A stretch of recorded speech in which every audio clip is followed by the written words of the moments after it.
Hello, मेरा नाम है अभिषेक और स्वागत करता हूं आप सभी का हमारे इस प्यारे से खूबसूरत से प्लेटफॉर्म पे जिसका नाम है जेआर कॉलेज। यार कैसे हो आप सभी लोग? आई होप आप लोग एकदम बढ़िया होंगे, आप लोग की पढ़ाई एकदम बढ़िया चल रही होगी। ठीक है। जैसा कि आपको पता है कि लास्ट वाले लेक्चर से हम लोग ने स्टार्ट किया था हमारे 11th बायोलॉजी का एक बहुत ही इंपॉर्टेंट चैप्टर, जिसका नाम क्या है, हमारा 15th chapter excretion and osmoregulation की बात हम लोग कर रहे थे। सही है, ठीक है। अब देखो, लास्ट वाले लेक्चर्स में, लास्ट के 2 लेक्चर्स में मैंने आप लोगों को किडनी के बारे में पढ़ाया था। मैंने आपको बताया था बच्चों एक्सक्रीशन होती क्या है, थोड़ा सा हम लोग ने बेसिक से स्टार्ट किया था। सही है। और किडनी का स्ट्रक्चर आई होप मैंने लास्ट वाले लेक्चर में क्लियर कर दिया था आप लोगों को। नहीं है तो थोड़ा सा हम लोग रिवाइज करेंगे किडनी का स्ट्रक्चर।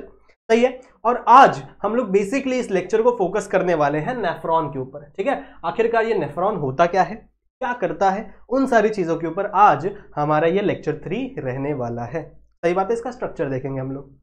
एक और बात बता देता हूं बच्चों आप लोग को, अगर आप लोग ने अभी तक हमारे इस एप्लीकेशन को डाउनलोड नहीं किया है तो जेआर ट्यूटोरियल्स के एप्लीकेशन को जरूर से डाउनलोड कर लेना। इसमें आप लोग को नोट्स मिलेंगे, इसमें आप लोग क्वेश्चन पेपर मिलेंगे, और जब आप 12th स्टैंडर्ड में जाओगे ना तो बहुत सारी चीजें वहां पे आप लोग को मिलने वाली है। अगर आप लोगों के एग्जाम्स हो चुके हैं, मैंने देखा कमेंट्स में कुछ बच्चों के एग्जाम्स हो चुके हैं, तो उन बच्चों के लिए एक छोटा सा मैसेज है कि आप अपनी 12th की पढ़ाई अभी से शुरू कर सकते हो। ठीक है। क्योंकि देखो 12th का सिलेबस काफी ज्यादा बड़ा होता है और 12th का सिलेबस जल्दी खत्म नहीं होता। तो आप अगर अभी से स्टार्ट करोगे तो आई होप दिसंबर तक या नवंबर तक आपका सिलेबस खत्म हो जाएगा। फिर आप 1-1.5 महीने में चीज़ों को रिवाइज करके अच्छे से बोर्ड अपना दे सकते हो। ठीक है, चलेगा। तो बच्चों स्टार्ट करते हैं। मुझसे अगर कांटेक्ट करना हो तो आप आ सकते हो मेरे इंस्टाग्राम पे, ये मेरे इंस्टाग्राम की आईडी है। आप यहाँ पे आके मुझे मैसेज कर सकते हो। कोई भी आपको डाउट हो, कोई भी आपको सवाल पूछना हो मुझसे, तो आप लोग आ सकते हो। ठीक है, सवाल पूछा करो, क्योंकि हमारा हक है, we have the right to information ना, हमें सारी इन्फॉर्मेशन हमारे पास होनी चाहिए। तो आप सवाल पूछ सकते हो बच्चों। ठीक है, आप आ सकते हो मेरे इंस्टाग्राम पे। तो चलो बच्चों स्टार्ट करते हैं आज का ये लेक्चर स्टार्ट करते ही मैं आप लोग को कुछ चीजें रिवाइज करवा देता हूं, जैसे कि किडनी का स्ट्रक्चर। देखो लास्ट वाले लेक्चर में मैंने कुछ ऐसा स्ट्रक्चर बनाया था। आई नो लास्ट वाले लेक्चर में किडनी का स्ट्रक्चर बनाने में मुझे थोड़ा समय लग गया था, पर कोई बात नहीं, चलेगा। इसलिए मैं आज थोड़ा सा पहले से ही बना कर लाया हूं। सही है। तो मैंने आप लोग को बच्चों लास्ट टाइम पे किडनी का स्ट्रक्चर पढ़ाया था। जिन बच्चों ने नहीं पढ़ा है एक बार रिवाइज कर लेंगे, उसके बाद अपन चलेंगे आगे की तरफ। मैंने आपको बताया था बच्चों, ये है आपका नॉर्मल सी किडनी। ठीक है। किडनी एक बीन शेप का ऑर्गन होता है। सही बात है। रेडिश ब्राउन कलर का स्ट्रक्चर होता है। मैंने आपको डायमेंशन ही बताए थे। इसकी जो लेंथ होती है वो 10 to 12 सेंटीमीटर होती है। इसकी जो ब्रेथ होती है, ब्रेथ बोल सकते हैं, फिर चौड़ाई बोल सकते हो, वो होती है ऑलमोस्ट 5 to 7 सेंटीमीटर। और इसका जो विड्थ होता है, विड्थ मतलब समझ रहे हो, इसका जो है मोटाई है, कितना मोटा है ये, तो वो होता है ऑलमोस्ट 2 to 3 सेंटीमीटर का। ये बातें हम लोग ने लास्ट वाले लेक्चर में की हुई हैं।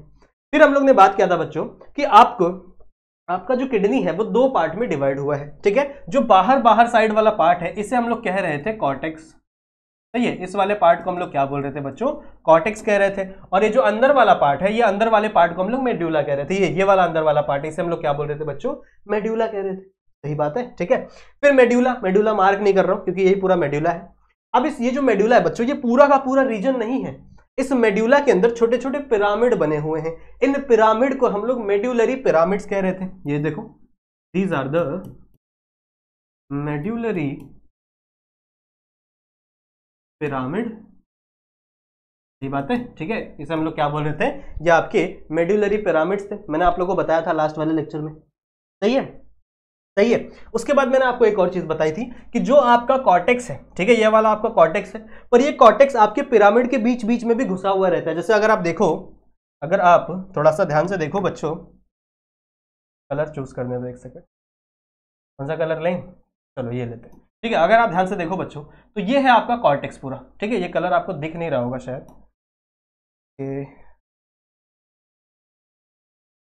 ये वाला लेते हैं। ठीक है। अगर आप देखो बच्चों यहाँ पे, तो ये है पूरा का पूरा कॉर्टेक्स। ठीक है। ये जो मैं पिंक कलर से बना रहा हूं बच्चों, ये है पूरा पूरा आपका cortex.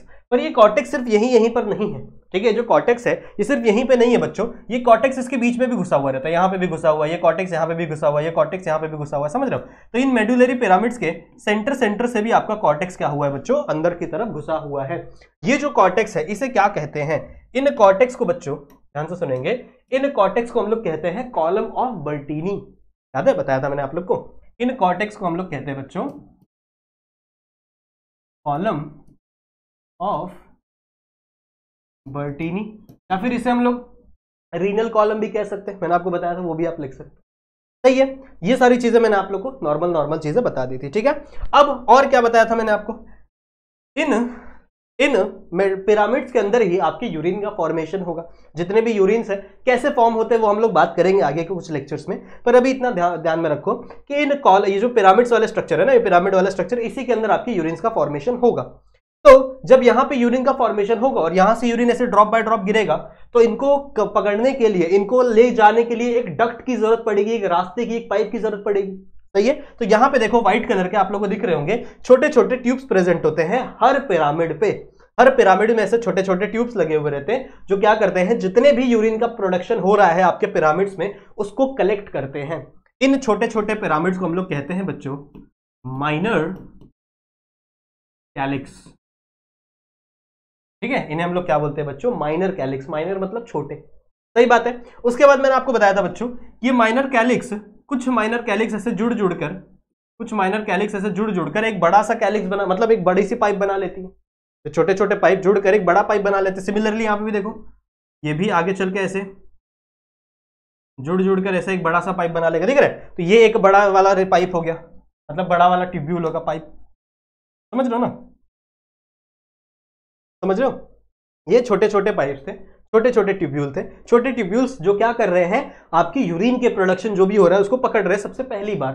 So these are the minor calyx. फिर कुछ माइनर कैलिक्स आगे चल के मिलकर एक बड़ा सा ट्यूब बना रहे हैं। इस ट्यूब को हम लोग कहेंगे बच्चों मेजर कैलिक्स। ठीक है, इस ट्यूब को हम लोग क्या कहेंगे, this is the major calyx. उसके बाद बच्चों ये मेजर कैलिक्स माइनर कैलिक्स दोनों आगे चल के मिल जाते हैं यहाँ पे, जिसे हम लोग रीनल पेल्विस बोलते हैं। ये वाला एरिया, ये वाला जो एरिया है, यहाँ पे पूरा का पूरा आपका मेजर कैलिक्स और माइनर कैलिक्स मिल रहा है ना, तो इसे हम लोग क्या बोल रहे थे बच्चों, ये है आपका रीनल पेल्विस। ठीक है, और ये जब आपका रीनल पेल्विस इस हाइलम से होकर बाहर निकलता है, इस हाइलम से, ये देखो ये जो डिप्रेशन है किडनी का, ये जो किडनी का डिप्रेशन है ना, इसे हाइलम बोलते हैं, ये वाला एरिया। तो जब ये ऐसे हाइलम से बाहर निकल जाएगा, यहां से बाहर निकल जाएगा, तो ये बन जाएगा बच्चों आपका यूरेटर। समझ लो, ये बन जाएगा आपका यूरेटर। और यहां से यूरेटर क्या करेगा, यूरिन जो भी फॉर्म हुआ है, जो इन सारे छोटे छोटे पाइप्स ने कलेक्ट किया था, उसे नीचे यूरिनरी ब्लैडर तक लेकर जाएगा। और फिर यूरिनरी ब्लैडर जब भर जाएगा तो यूरेथ्रा के थ्रू वो बाहर पास ऑन हो जाएगा। सही बात है। तो ये है बच्चों आपकी किडनी का स्ट्रक्चर, जिसकी बातें ऑलरेडी हम लोग ने लास्ट वाले लेक्चर में की थी। जिनको डिटेल में पढ़ना है ये लेक्चर, ये जो डायग्राम है, वो जाके लेक्चर नंबर 2 देखेगा अगर आपने नहीं देखा है तो। बट मैंने आप लोग को ऊपर ऊपर से काफी सारी चीजें इसमें रिवाइज करवा दी हैं। अब हम लोग बढ़ते हैं बच्चों अपने अगले मेन टॉपिक की तरफ। ठीक है, यानी आपका फंक्शन ऑफ किडनी। अब किडनी समझ तो लिया, किडनी पढ़ तो लिया, पर उसका फंक्शन क्या है, करता क्या है किडनी यार। ठीक है, अभी तक हम लोग इतना पता है कि यार वो सुसु बनाता है, मतलब वो यूरिन का फॉर्मेशन करता है। पर यहां पे बड़े सारे फंक्शन मैंने अलग अलग लिखे हुए हैं, तो आओ समझते हैं सबको एक साथ में। सबसे पहला फंक्शन क्या कहता है बच्चों, देखो सबसे पहला फंक्शन कहता है removal of waste from the blood. ठीक है, सबसे पहला फंक्शन है कि ब्लड के अंदर जो भी वेस्ट प्रेजेंट है उसे रिमूव करने का काम कर रहा है आपका किडनी। क्या क्या वेस्ट है, क्या क्या वेस्ट है भैया, यूरिया है आपका वेस्ट, क्रिएटिनिन है आपका वेस्ट,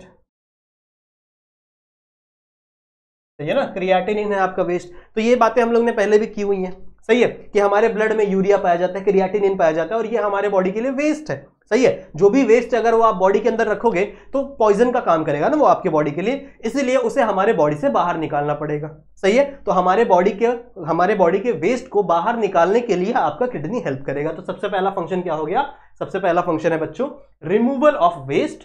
कौन कौन से वेस्ट, ये देखो ये वेस्ट मैंने आपको बताया, ये मैंने आपको वेस्ट बताया कौन कौन सा, एक आपका यूरिया एज अ वेस्ट हो सकता है, एक आपका क्रिएटिनिन एज अ वेस्ट हो सकता है। कहां से निकालेगा, ब्लड से निकालेगा। This is the first function. Second function क्या है बच्चों, removal of the drug from the blood. ठीक है, ड्रग का मतलब क्या होता है, ड्रग मतलब वो नहीं, वो हीरोइन गांजा वाला वो ड्रग की बात नहीं कर रहा हूं, जो हमारे नॉर्मल आप लोग मेडिसिन खाते हो, जैसे पैरासीटामोल, आपका सर दर्द कर रहा है, आपको खांसी है, सर्दी है, छींक है, कोई भी आपको बीमारी हो गई है, तो आप कोई ना कोई दवा खाते हो, दैट दवा is also consider as drug. ठीक है, अब इस ड्रग, मान लो जो बचपन में आपने पैरासीटामोल खाई थी, क्या वो पैरासीटामोल आज भी आपके बॉडी के अंदर है, नहीं ना भैया, वो कहीं ना कहीं से तो निकल गई होगी। ठीक है, बाहर निकल गई होगी। तो ड्रग को रिमूव करवाने के लिए भी आपका किडनी हेल्प करेगा। अब ये कैसे होता है, देखो ध्यान से सुनो, मैं आपको बताता हूं। इसके लिए मुझे एक स्लाइड चाहिए। चलो ये स्लाइड पे अपन बात करते हैं थोड़ी सी। जैसे मान लो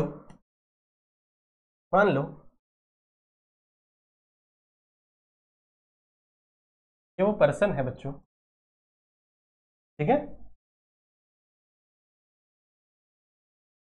रेड वाली लाइन कहां से आ गई, ये वो पर्सन है बच्चों, ठीक है, ये इसके पैर है मान लो, इमेजिन।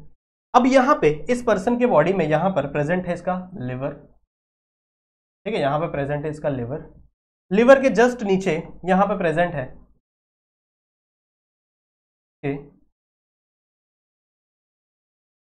स्टमक प्रेजेंट है मान लो, ठीक है, यहाँ पे क्या प्रेजेंट है, स्टमक प्रेजेंट है। अब मान लो आपने दवा खाई, दवा कहाँ पहुंचा, डाइजेस्टिव सिस्टम के थ्रू आपके स्टमक में पहुंचा, यहाँ पे पहुंच गया आपका दवा, ठीक है, जो भी आपका दवा था वो कहाँ पहुंच गया, आपके स्टमक में पहुंच गया। स्टमक क्या करेगा भैया, स्टमक उसके अंदर जितनी भी चीजें हैं उसको एब्जॉर्ब करवा देगा आपके ब्लड वेसल में, ठीक है, उसको कहाँ एब्जॉर्ब करवा देगा, आपके ब्लड वेसल में। तो मान लो यहां से एक ब्लड वेसल है, ठीक है, ब्लड वेसल है, ये जितनी भी चीजें हैं, ये जितनी भी आपके ड्रग है, ये सीधा कहां चली जाएंगी बच्चों, एब्जॉर्ब हो जाएंगे आपके ब्लड वेसल के अंदर, ठीक है, कहां पे एब्जॉर्ब हो जाएंगे, आपके ब्लड वेसल के अंदर। फिर ये जो ब्लड वेसल है बच्चों, ठीक है, ये जो ब्लड वेसल है ये घूम घूम के कहां जाती है, आपके लिवर में, कहां पे जाएगी ये बच्चों, लिवर के अंदर जाती है। आप लोगों को पता है ना कि ये एक पोर्टल है, इसको एक पोर्टल कहते हैं हम लोग, कि आपका जो ब्लड वेसल है वो पहले कहां जाएगा, आपके स्टमक में, स्टमक से वो कहां जाएगा, आपके हार्ट में, सॉरी हार्ट नहीं, आई एम सो सॉरी, आपके लिवर में जाएगा और लिवर से हार्ट में जाता है। इट इज अ वेन, ये क्या है बच्चों, वेन है। क्यों वेन है, क्योंकि ये डीऑक्सीजनेटेड ब्लड को कैरी करती है, इसके पास डीऑक्सीजनेटेड ब्लड होता है और ये हार्ट की तरफ जा रही होती है, पर बीच में इसको लंग मिल जाता है। अब ये जो भी ड्रग मिला था इसको, ठीक है, जो भी इसके अंदर ड्रग था, जो भी इसके पास ड्रग था बच्चों, ये इस ब्लड के थ्रू कहां पहुंच गया, इस ब्लड के थ्रू कहां पहुंच गया, आपके लिवर के अंदर पहुंच गया। लिवर क्या करेगा बच्चों, लिवर इसका एसिमिलेशन करवाएगा, इसको ब्रेक डाउन करेगा, तोड़ेगा, कुछ भी कर सकता है, ठीक है, इसका ब्रेक डाउन करेगा, तोड़ेगा, कुछ भी कर सकता है।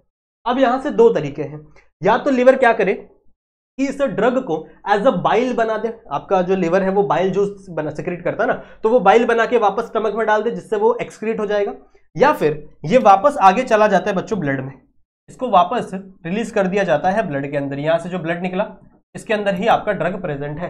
अब ये ड्रग, अब आपको पता है कि आपका जो ब्लड है वो हर एक सेल के पास गया हुआ है, तो हर एक सेल के पास आपका ये ड्रग भी पहुंचेगा, और जहां पे भी इसको एक्शन लेना होगा, जहां पे भी मान लो आपका सर दर्द कर रहा है, ठीक है, तो सर के बाहर की जो मेम्ब्रेन है वही दर्द करती है ना, सर के अंदर थोड़ी कोई सेंसरी रिसेप्टर होते हैं, तो वहां पे पहुंचेगा, वहां पे अपना एक्शन करेगा। एक्शन करने के बाद ये ब्लड घूमते घूमते, ये ब्लड बच्चों घूमते घूमते कहां पहुंचेगा, ये पहुंचेगा आपके एक बहुत ही इंपॉर्टेंट ऑर्गन के पास, यानी कि किडनी। कहां पहुंचेगा बच्चों, किडनी के पास, और किडनी क्या करेगा, इस ड्रग को स्टोर करेगा, ठीक है, स्टोर मतलब क्या, एब्जॉर्ब करेगा, और फिर उसे एज अ यूरिन यहां से बाहर निकाल देगा, समझ रहे हो। तो ड्रग को रिमूव करने का काम भी, कौन कर रहा है बच्चों, आपका किडनी कर रहा है, ठीक है, ड्रग को रिमूव करने का काम भी कौन कर रहा है, आपका किडनी कर रहा है। तो ये वाला लाइन समझ में आ गया, ये वाला लाइन समझ में आ गया, आई होप आप लोगों को ये चीज क्लियर होगी। सेकंड है बच्चों, थर्ड पॉइंट क्या है, regulation of function, regulatory function. अब इसके कुछ रेगुलेटरी फंक्शन भी होते हैं। रेगुलेटरी फंक्शन मतलब क्या, किसी चीजों को रेगुलेट करना, उसका कॉन्सेंट्रेशन ज्यादा ना हो, उसका कॉन्सेंट्रेशन कम ना हो, उसका कॉन्सेंट्रेशन एक मिनिमम जगह चीज में होना चाहिए ना, मिनिमम कॉन्सेंट्रेशन उसका होना ही चाहिए आपके बॉडी में, उसको हम लोग कहते हैं रेगुलेशन। अब ये किसका किसका रेगुलेशन करता है, सबसे पहली बात बच्चों, ये वाटर के कॉन्सेंट्रेशन को रेगुलेट करता है, वाटर के कॉन्सेंट्रेशन को रेगुलेट करता है। मतलब अगर आप बहुत ज्यादा पानी पी लो जो आपके बॉडी के लिए जरूरी नहीं है, तो आपको बहुत ज्यादा सूसू भी लगेगी। ये तो आप लोगों ने देखा होगा ना, जब आप जितना ज्यादा पानी पियोगे तो आपको उतनी ज्यादा सूसू लगती है। क्यों? क्योंकि आपकी किडनी को पता है यार इतना ज्यादा पानी आपकी बॉडी के लिए ठीक नहीं है, तो वो क्या करेगा, पानी का कॉन्सेंट्रेशन आपकी बॉडी में रेगुलेट करेगा, मेंटेन करेगा, जितना एक्स्ट्रा पानी है वो बाहर निकाल देगा। और यदि अगर आपकी बॉडी में पानी कम हो गया, जैसे मान लो आपको डिहाइड्रेशन हो गया है और आपको पानी मिल नहीं रहा, आप किसी रेगिस्तान में घूम रहे हो सहारा के, तो उस टाइम पे क्या होगा, यहां से किडनी जो सुसु बनाने के लिए जितना भी पानी वो यूज कर रहा है ना, उसको वापस रीएब्जॉर्ब करवा देता है, उसको वो वापस ब्लड में रीएब्जॉर्ब होता है ताकि पानी और वेस्ट ना हो। समझ रहे हो? तो पानी का कॉन्सेंट्रेशन रेगुलेट करने का काम भी किडनी करता है। साथ ही साथ बच्चों आयन का कॉन्सेंट्रेशन, आयंस का कॉन्सेंट्रेशन भी रेगुलेट कौन करता है, आपका किडनी करेगा। कौन से आयन, जैसे मान लो आपके बॉडी में सोडियम ज्यादा हो गया, आपके बॉडी में अगर पोटेशियम ज्यादा हो गया, तो उसे भी निकालने का काम कौन करेगा, किडनी करेगा। साथ ही साथ ये ब्लड के पीएच लेवल को भी मेंटेन करता है, पीएच ऑफ ब्लड, ब्लड के पीएच को भी रेगुलेट करने का काम करता है। मान लो आपने कुछ ऐसी चीज खा ली जो बहुत ज्यादा एसिडिक है, ठीक है, जैसे मान लो आपने नींबू खा लिया, नींबू एसिडिक होता है, सिट्रिक एसिड, या मान लो आपने कुछ भी खा लिया, खट्टी चीज खा ली, जिसकी वजह से आपकी बॉडी के अंदर एसिड कंटेंट ज्यादा हो गया। अब जो भी एसिड है वो आपका ब्लड में एब्जॉर्ब हो गया। इसका मतलब अगर H+ ज्यादा आपके ब्लड में आ गया है तो मतलब आपका ब्लड एसिडिक ज्यादा हो गया, सही है। तो उस H+ को रिमूव करवाने का काम भी कौन करेगा? किडनी करेगा।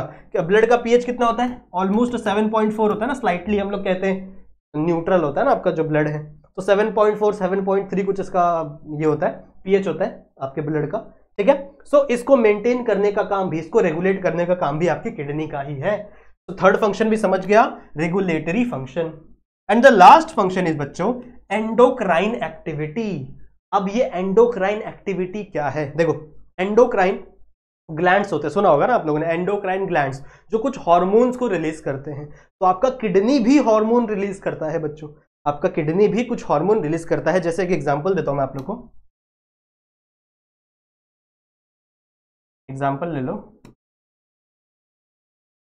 इरिथ्रोपोइटिन।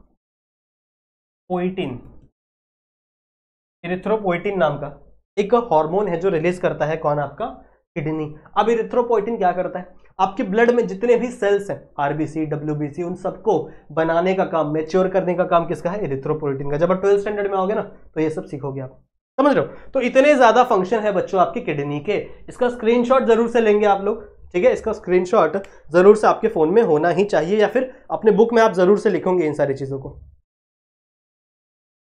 हो गया? चलेगा? आगे बढ़े, आगे बढ़े बच्चों, ठीक है। तो these are the all the function. एक बार रिपीट कर रहा हूं मैं, removal of waste from the blood, कौन कौन से वेस्ट को रिमूव करेगा? या तो यूरिया को, क्रिएटिनिन इनको रिमूव करेगा। Removal of drug from the blood, blood के अंदर जो भी ड्रग है उसे रिमूव करने का काम भी कौन कर रहा है? आपका किडनी कर रहा है। फिर रेगुलेटरी फंक्शन, आपके बॉडी के अंदर जो वाटर का कॉन्सेंट्रेशन है, जो आयरन का कॉन्सेंट्रेशन है, जो पीएच लेवल है, उसको रेगुलेट करना, उसको मेंटेन करने का काम भी किसका है? किडनी का है। एंड द लास्ट इज इसका एंडोक्राइन एक्टिविटी भी है, एरिथ्रोपोइटिन रिलीज करता है ये बच्चा, समझ रहे हो, जिसकी वजह से आपके बॉडी के अंदर आरबीसी का फॉर्मेशन हो पाता है, आरबीसी मैच्योर हो पाते हैं।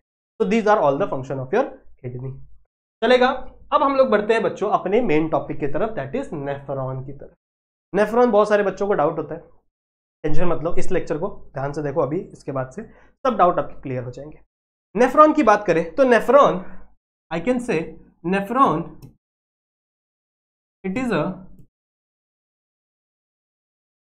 स्ट्रक्चरल एंड फंक्शनल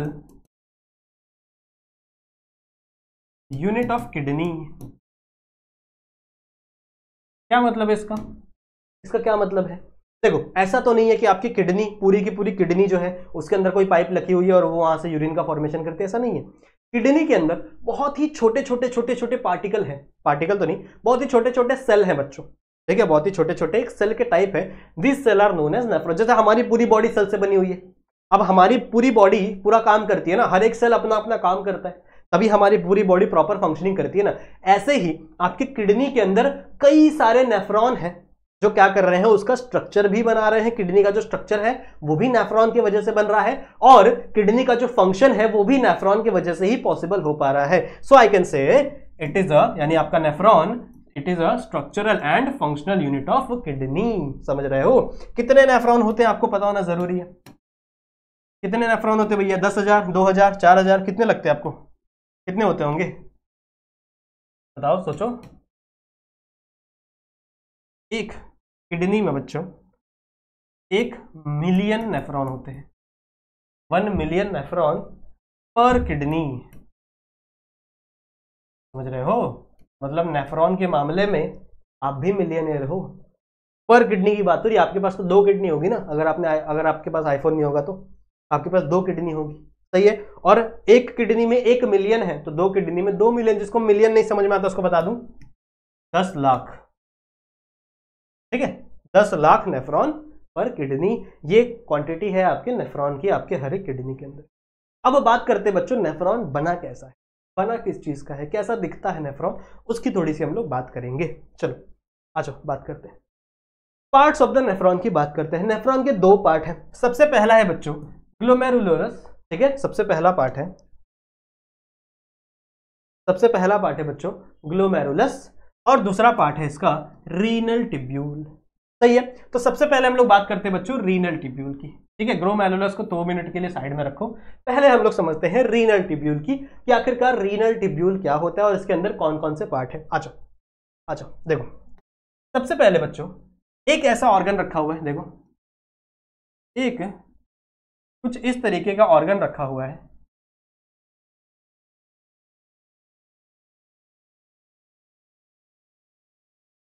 एक कुछ इस तरीके का ऑर्गन रखा हुआ, जैसे मान लो आपके पास कोई बलून है, कोई बैग है या फिर कुछ भी है, उसको आप ऐसे चिपका दो, समझ रहे हो। ठीक है, तो वैसा एक स्ट्रक्चर लगा हुआ जो यहां से चिपका हुआ है और इसके अंदर आपका पूरा का पूरा ब्लड सर्कुलेशन होगा। इस चीज को हम लोग कहते हैं बच्चों बाउमेन्स कैप्सूल। ठीक है, इसको हम लोग क्या बोलते हैं, बाउमेन कैप्सूल। ध्यान से देखो, इसका नाम दे दूं, this thing is known as बाउमेन्स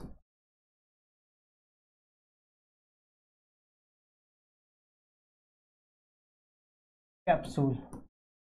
ठीक है, ये पूरा का पूरा रीनल ट्यूब्यूल का पार्ट है। अभी हम लोग सिर्फ इस पार्ट की बात कर रहे हैं। ठीक है, अभी हम लोग सिर्फ और सिर्फ रीनल ट्यूब्यूल की बात कर रहे हैं। अभी हम लोग ग्लोमेरुलस की बात नहीं कर रहे हैं, रीनल ट्यूब्यूल की बात कर रहा हूं। सबसे पहले बच्चों आपको कुछ इस तरीके का एक स्ट्रक्चर मिलेगा, इस तरीके का स्ट्रक्चर मिलेगा जिसको हम लोग कहते हैं बाउमेन्स कैप्सूल। ठीक है, इसके अंदर ही आपका जो ब्लड है वो आएगा। ठीक है, उसके बाद बच्चों यहां से एक ऐसी ट्यूब निकलती है, ध्यान से देखो, यहां से एक ऐसी ट्यूब निकलती है और ना वो थोड़ी सी ना मुड़ जाती है, ऐसा कुछ ऐसा फॉर्म हो जाता है, ऐसा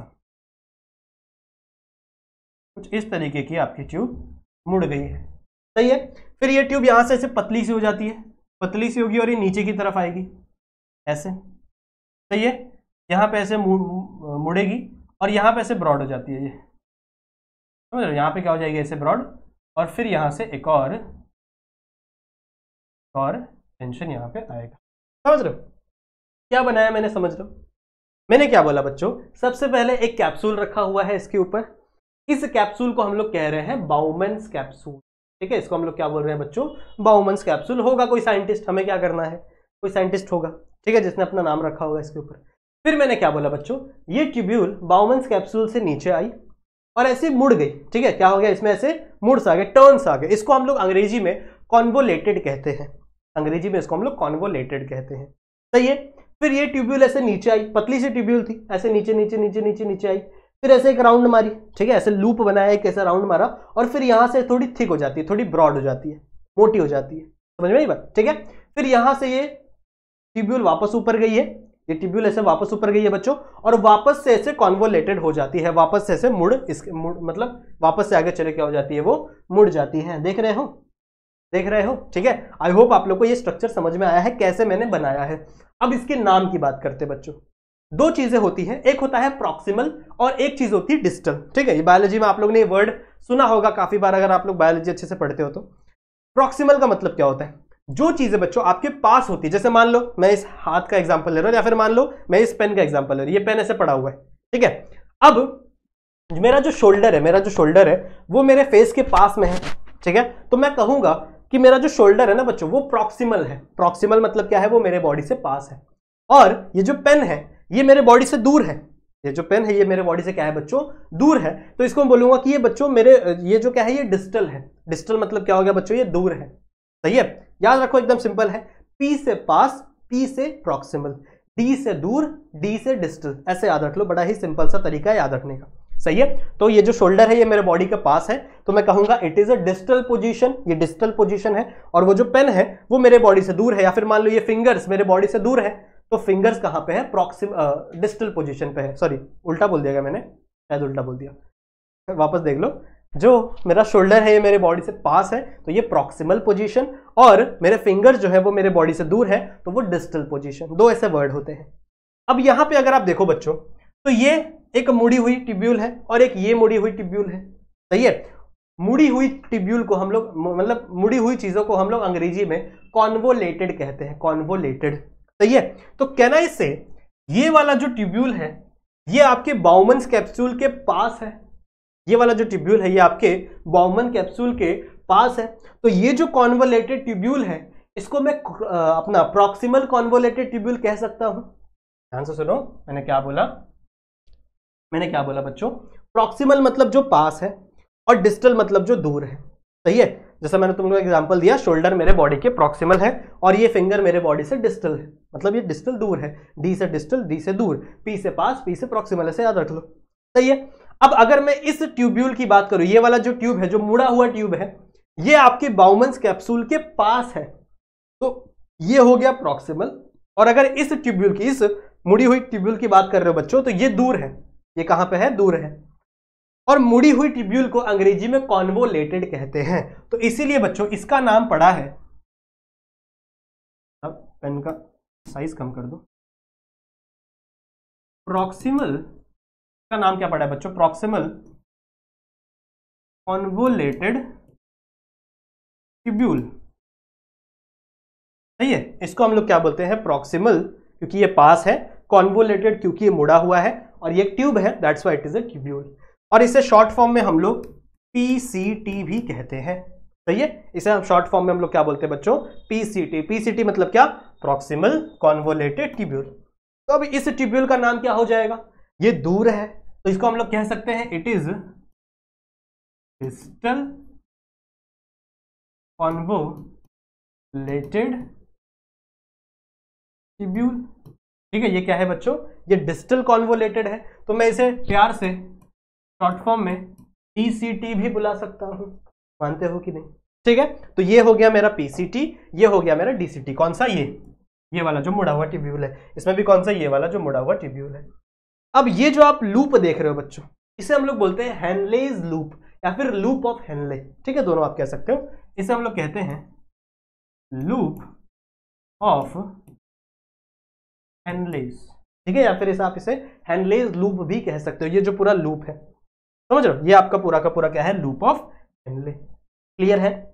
अब इसमें देखो, आप दो चीज देख रहे होंगे, एक जो नीचे आ रही है और एक ट्यूब्यूल जो ऊपर जा रही है। सही बात है, एक लूप, एक ट्यूब्यूल जो नीचे की तरफ आ रही है बच्चों, और एक ट्यूब्यूल जो ऊपर की तरफ आ जा रही है।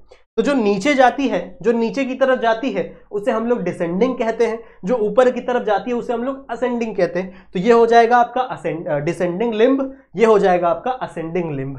ठीक है, ऐसा नाम दे। कहां लिखे? यहां लिख दे ऊपर। कहां लिखे बच्चों? रुको एक सेकेंड, चलो यहां लिखते हैं। इनका कलर चेंज करते हैं, यहां लिख रहा हूं मैं। ठीक है, ये वाली जो ट्यूब्यूल है बच्चों, जो नीचे की तरफ जा रही है, ये वाली ट्यूब्यूल, इसे हम लोग कहेंगे डिसेंडिंग लिम्ब। पैर की तरह है, ये नीचे की तरफ जा रही है।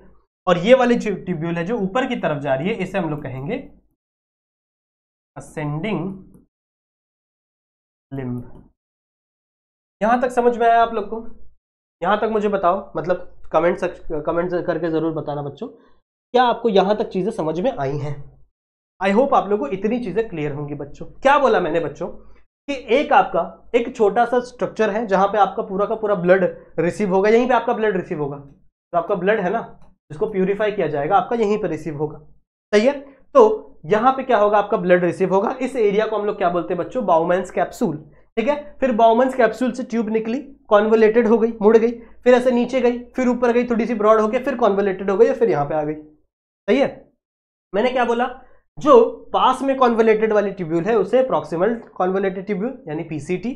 फिर उसके बाद ये है आपका लूप ऑफ हेनले, और फिर ये क्या हो गया बच्चों? आपका डीसीटी यानी डिस्टल कॉन्वोलेटेड ट्यूब्यूल। और फिर ये ट्यूब्यूल आगे चल के किस में मिल जाती है? यहाँ पे एक बड़ी सी ट्यूब रहती है, यहाँ पे से, यहाँ से एक बड़ी सी ट्यूब रहती है जो और भी बहुत सारे नेफ्रॉन से जुड़ी हुई रहती है। इसको हम लोग कहते हैं कलेक्टिंग ट्यूब्यूल।